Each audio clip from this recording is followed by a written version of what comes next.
What up, everybody? This is your boy Clayton Cagle, and welcome to the very first episode of my album sales histories, where I outline and analyze different artists' album sales histories, first week sales specifically in the US and sometimes worldwide since 1991, when, of course, was when Neil Steen SoundScan first started tracking album sales in the United States. So obviously, because that's an American album sales tracking firm, a lot of the facts I include are based in the United States, but I do look at chart history and worldwide album sales history as well, and I will do my best to include all the figures and information I can find within the parameter of the time frame of this video. Now, for those of you that don't know me, I've played guitar in the bands Hatchet and Apothecary here in the San Francisco Bay Area for about 10 years with Apothecary, 5 years with Hatchet. So being immersed in the music industry since I was about 14, I've picked up a lot of knowledge and information on how bands and artists are judged on their relative size and popularity. Because as humans, we all love to quantify things, don't we? We love our numbers. Me specifically, I've always gravitated towards that side of the industry. I always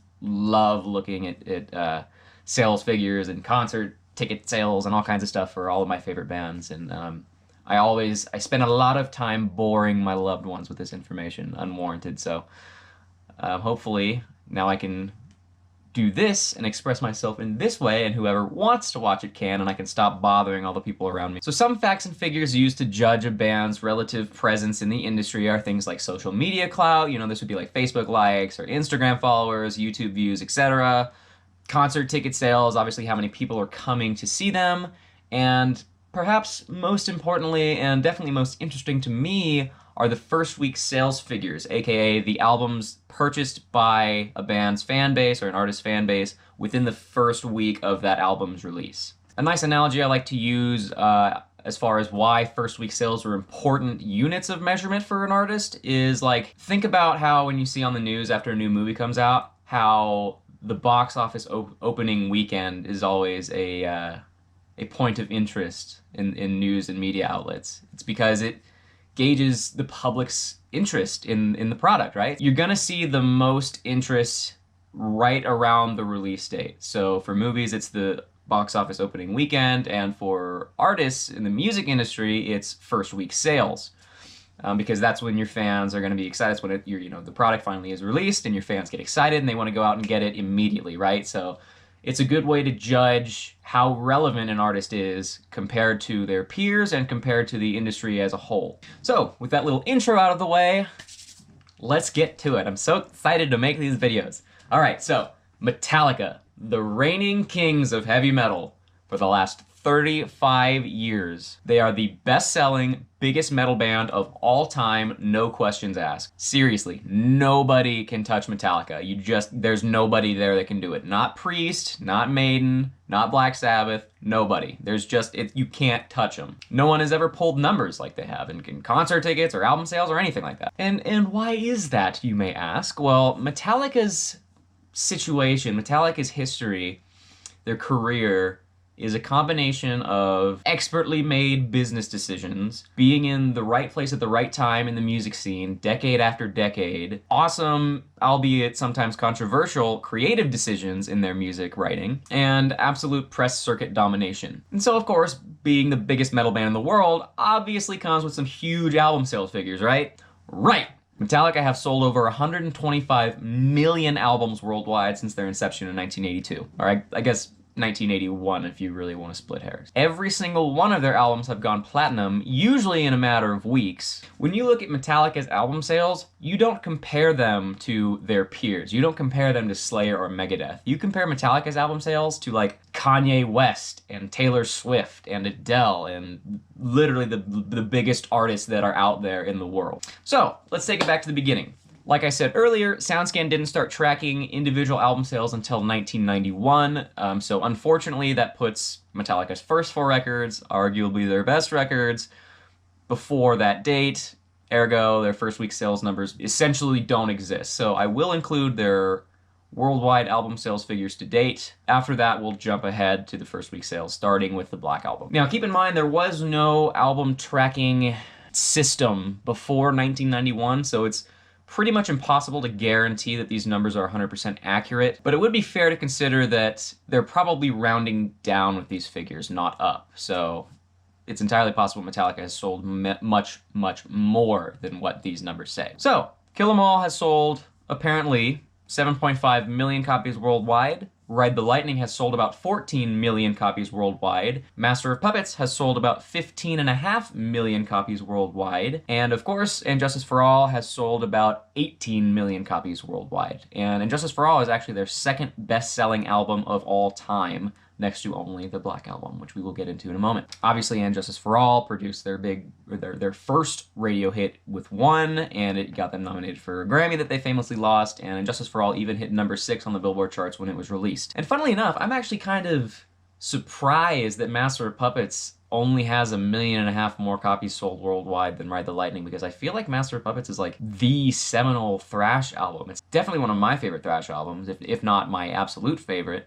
And so I'm kind of surprised because that album still sells. Master of Puppets, as far as I'm aware, they sell the most copies of that album year to year, second only to the Black Album. So I'm kind of surprised to see Master of Puppets has only sold a little over 1 million more than Ride the Lightning. But who knows? Maybe that's just a renaissance of people enjoying Master of Puppets. Maybe that number is going up faster than I realize or that anybody else realizes, and maybe Master of Puppets will shortly outsell And Justice for All.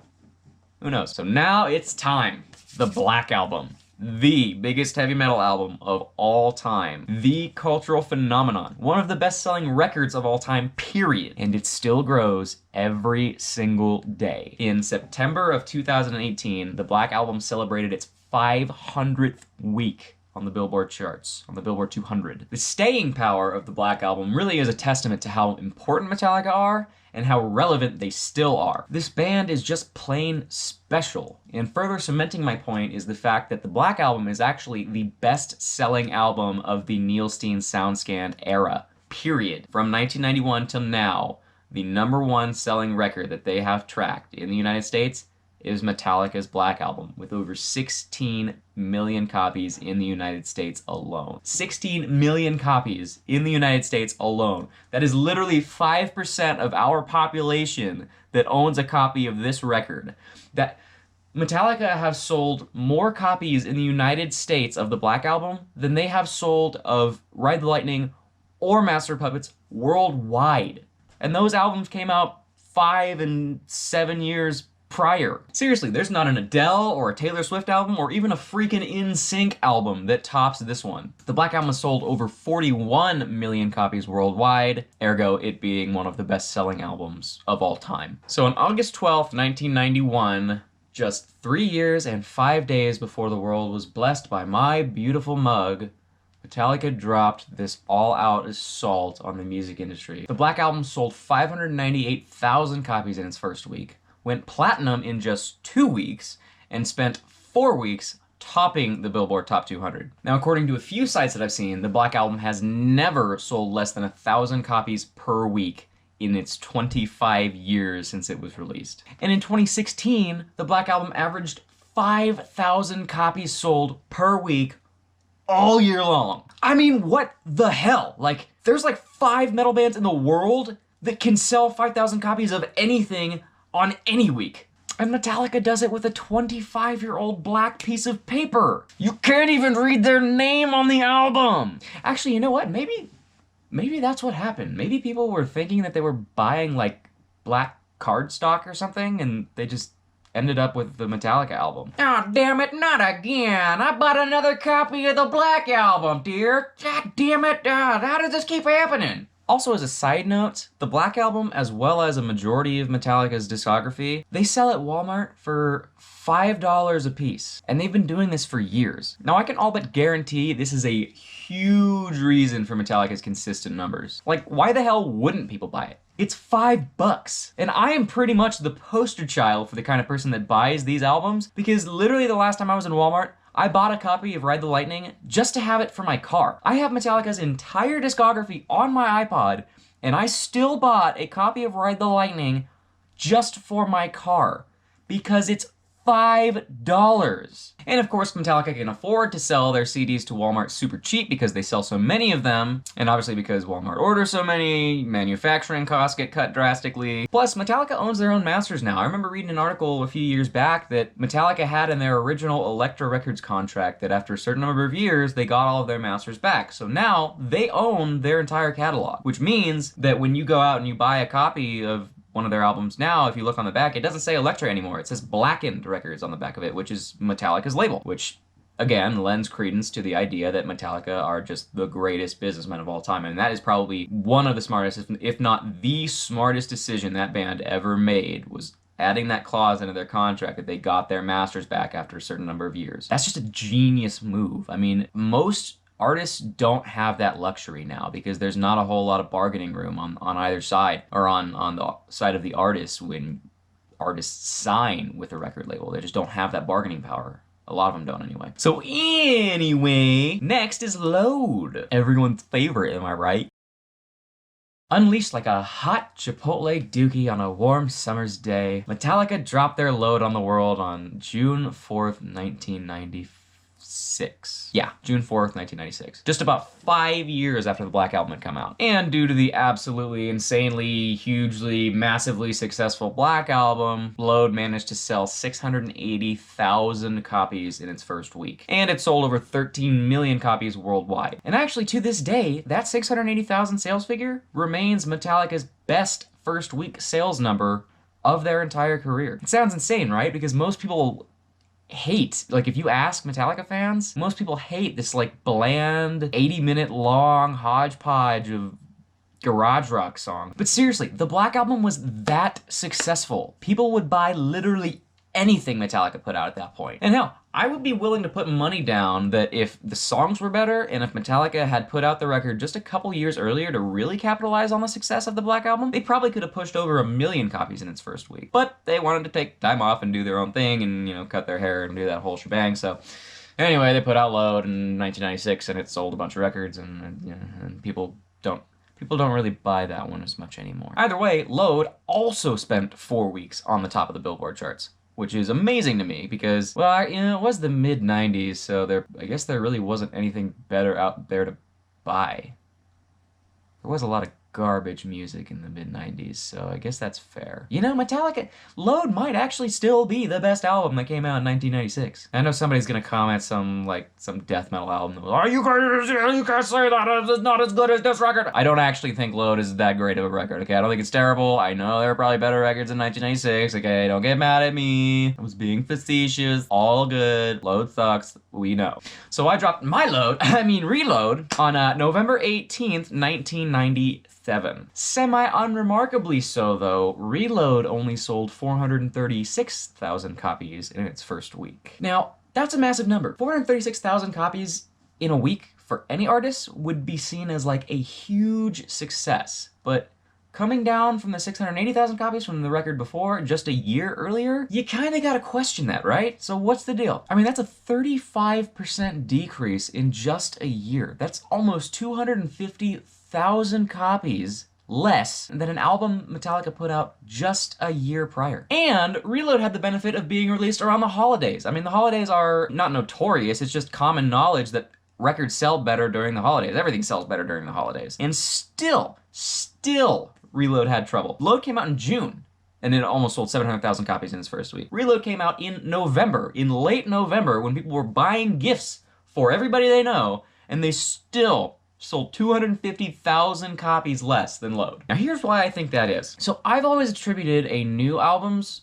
success in sales or unsuccess in first week sales, I've always attributed that to the album that came before it and the success of that album. Black Album was great, everybody loved it, it sold millions and millions of copies worldwide, it grew the band's platform immensely, yada yada. That was reflected in Load sales. Load, however, was not anybody's favorite, and while it was on the top of the charts for 4 weeks, it quickly fell after that, and again, not a fan favorite, a lot of people don't like it. Everybody knows the controversy behind Load, right? So because of Load's problems and because it didn't really resonate with the fan base as well, you can see that in the success or unsuccess of Reload. In the same way that you saw the success of Load because of the success of the Black Album, you saw the unsuccess of Reload because of the unsuccess of Load. Make sense? Although Reload has still sold 10 million copies worldwide, so it's still a success either way you look at it. So because I'm really only doing studio albums for these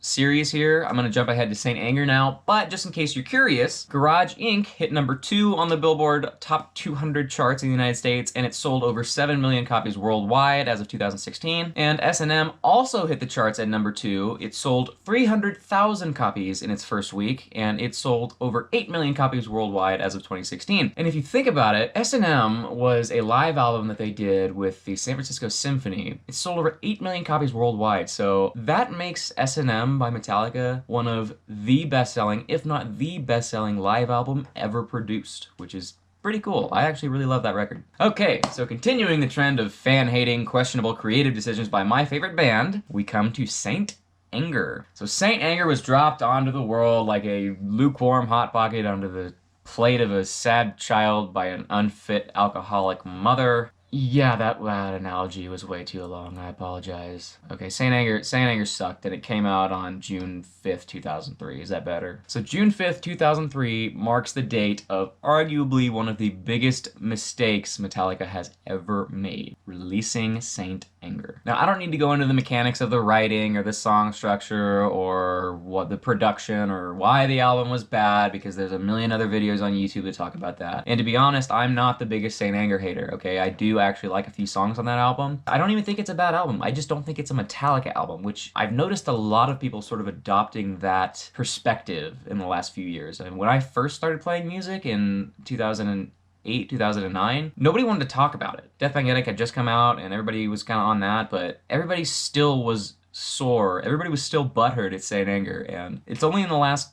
2 or 3 years that I've noticed people starting to shift their tune. Like, Saint Anger is slowly starting to become like retro enough to be cool. Kind of how like Linkin Park and like Limp Bizkit is slowly doing that same thing. And at the end of the day, I absolutely respect the hell out of Metallica for doing what they wanted to do creatively, even if what they wanted to do creatively was kind of pandering to the popular rock of the time. I mean, that record does sound fairly contemporary for the time period. And the tours that follow, they took out a lot of contemporary rock and metal bands like Limp Bizkit and Deftones and things like that. Anyway, so Saint Anger sold 418,000 copies in its first week. Or did it? So because of Metallica's very well-publicized battle with file-sharing networks, they actually released Saint Anger 5 days early, which really only gave Saint Anger's first week sales figures 3 days to collect those figures. Which totally means that if Metallica didn't have that abbreviated sales week, Saint Anger could potentially be their highest first week sales figure ever. Which is so funny to me because it seems like their worst records end up being the ones that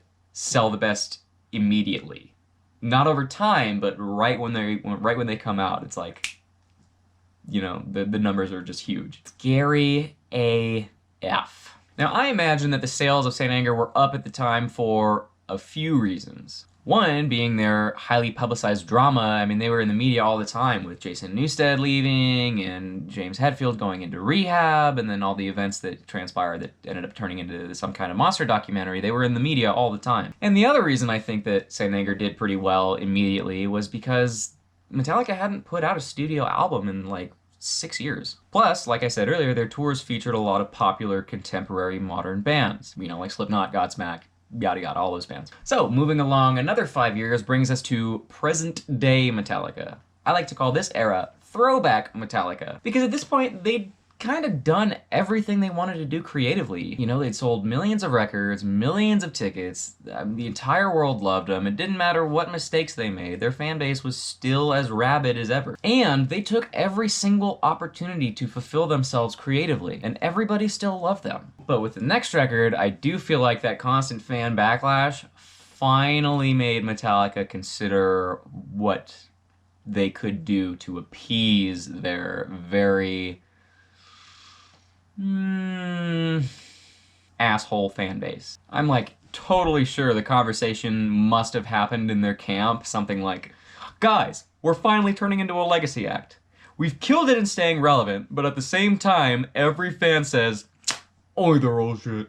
They only like the first 4 albums, blah, blah, blah. Anyway, Kirky, why don't we do a throwback record? Why don't we put one down for the underground? Go back to our roots and give the people what they want. And thus, Death Magnetic was born. Dropped yet again with a 3-day sales window, Death Magnetic came out September 12th, 2008 with a first week sales figure, a first 3 days sales figure of 490,000 copies, which I 100% firmly believe if they had been granted a full 7-day sales window, Death Magnetic would have been and would still be Metallica's record-setting first week sales record. Now, it's really quite a shame to basically nobody but me, because I really love looking at these numbers. I love analyzing these figures, and more importantly, I love bands. I love seeing bands that I love be successful even the farther they go into their career. I want nothing more than bands I like to keep getting bigger and better and more successful. I don't want any of my favorite bands to have a decline at all, which is always, it's impossible, really. I mean, every band is going to peak and have a decline at some point, because if you stay the same and keep doing the same thing, your fans are going to get bored, but if you do anything different, your fans are going to hate you. So it's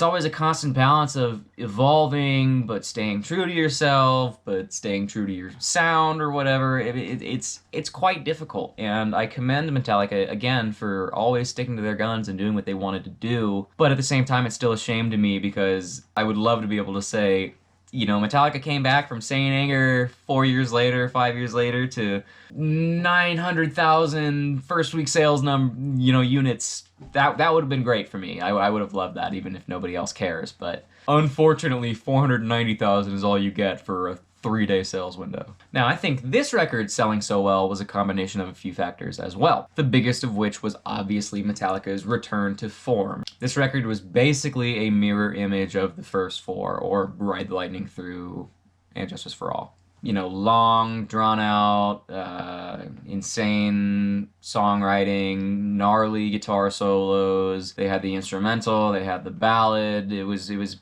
classic Metallica wrapped up in a 2008 package. And that was a conscious decision on their part that I believe totally ballooned sales. There was a renewed vigor and a renewed hype in the band that totally pulled in a lot of new fans and old fans alike that hadn't purchased their records in a long time or hadn't listened to them in a long time. Another reason I feel like sales were great was Guitar Hero.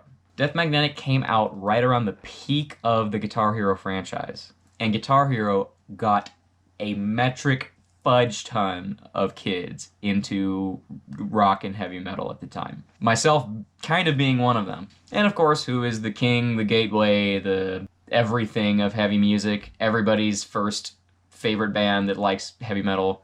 Metallica. So any residual fans of heavy music are ultimately gonna, all roads lead to Metallica, basically, is what I'm trying to say. All heavy metal roads lead to Metallica. So if Guitar Hero got kids into heavy music, at some point they were gonna converge at Metallica. So that, I feel like, really helped sales as well. And another factor, I feel like, is because it had been 5 years since they put out a record, and it had been even longer since they had put out a good record. Before they put out Death Magnetic, they released a couple songs. I think there were some like live versions of new songs that they were playing. I think one of them was Cyanide, and it got people excited. It really got the hype up. It got the people talking. It got MySpace. People were all over that stuff. People loved the classic sound that they had. It totally, like I said, it renewed that hype. It restored people's faith in the band that they could still write aggressive, heavy thrash metal. And just kind of as like a PS point that I'm going to make about a reason why that album could have sold so well at the time. Now, thrash metal as an entire subgenre at the time was going through a renaissance. It really had a resurgence in different parts of the country and different parts of the world. You had bands like Warbringer and Fueled by Fire making waves down in LA. You had Evil out in England. You had Municipal Waste on the East Coast. And you even had bands like Devastator and my band Hatchet, or Decapitator even too, that were really a part of this wave of re-thrash between like 2004 and 2009, 2010, that really got a lot of younger kids into the genre. You know, all the old guys had reformed at this point. Slayer dropped World Painted Blood. Dave Ellefson was coming back to Megadeth. You know, Testament and Exodus. All these bands were putting out quality records at the time, in addition to the younger guys coming up and starting to people. I mean, I remember when everybody thought thrash was coming back and it was going to be like this huge, big new wave. You know, there was a lot of new blood and there was an entirely new crop of kids that were interested in thrash metal, which of course, again, who is the reigning king of thrash metal, who invented it, who all that, who has the most classic thrash albums?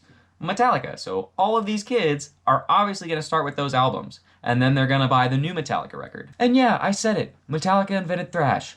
Fight me. Whatever.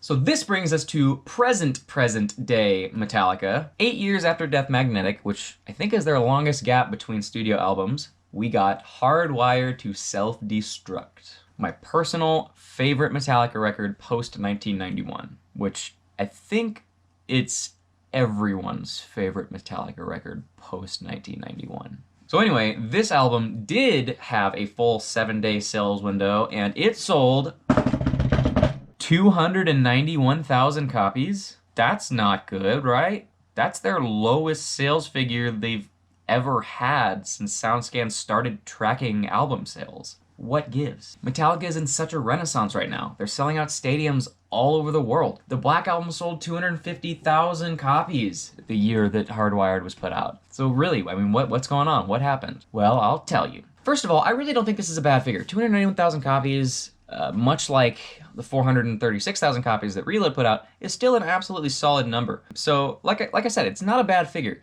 I do feel like I would have guessed that they would have sold more than this, especially considering that I believe you got a free copy of the album when you bought a ticket sale to one of their or you bought a ticket to one of their shows. And it was a 2 CD album. It was I don't want to say double album, but it had 2 CDs with it. And so I've heard conflicting reports on this, but I've heard that sometimes double albums will count for 2 sales per every album sold because it's 2 discs, but don't quote me on that because I'm not 100% on that. But theoretically, it's kind of interesting to think about. If the double album thing was a factor and the ticket sale thing was a factor, which they do count ticket album sale bundles as a sale, they absolutely do. If you didn't have those 2 factors, I think it would just be a crazy thought to see a Metallica record with like less than 100,000 units sold in its first week. I think that would just be like completely nuts. But what we really need to focus on to answer for these numbers are the decline of 2 things in the music industry: record sales as a whole and rock music's popularity. And by record sales, I mean like more traditional methods of music consumption. You know, like CDs, cassettes, full album digital downloads even. Basically anything that isn't streaming. So media sales peaked with the CD around 1998, 1999.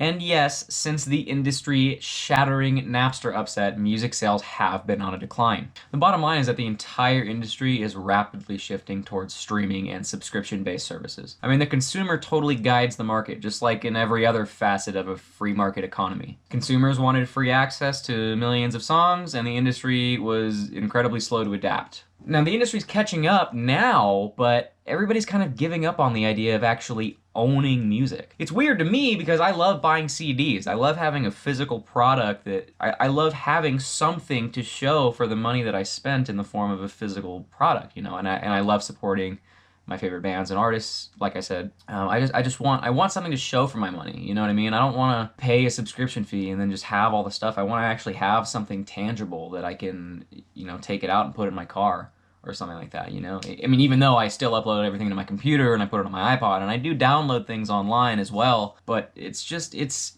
weird to me. And I obviously adapt or die, everybody's going that way, but I'm gonna probably buy CDs until the last CD is sold.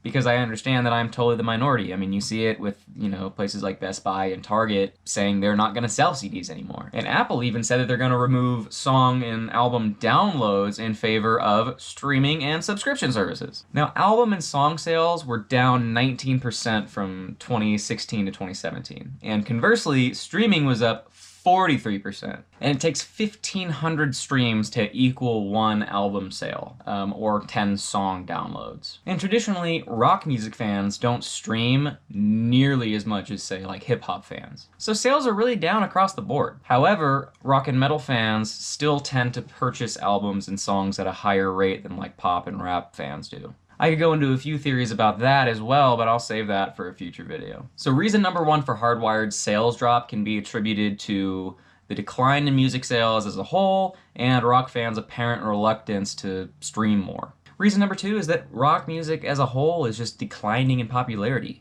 Now, I remember my heart actually sank the first time I read that article in 2017 saying that for the first time in America's history, R&B and rap had overtaken rock as the most popular genre to listen to in our country. 8 of the 10 most listened to artists in 2017 were in pop and rap. But, slow to adapt as ever, rock fans still accounted for 35% of all album sales, so at least we still have that, I guess. And like it or not, Metallica is just not putting out hit singles like Drake or Post Malone, okay? The platforms don't really exist anymore in the form of rock radio and things like that. It's just not a popular genre anymore. I mean, you go to the store, you don't hear Metallica on the radio. You hear Taylor Swift and Post Malone and people like that. Less radio and streaming visibility basically equals less sales. It's just that simple. So I hope you've enjoyed my very first video discussing first week sales and album sales history. I've known that I wanted to start making videos for a while now. I've had trouble sort of deciding what I really like enough to put the time and energy into making. You know, I love the music business, I love numbers, and I thought I'd give this a shot. I mean, hopefully, ideally I'll get better as this goes along, and you know, I did a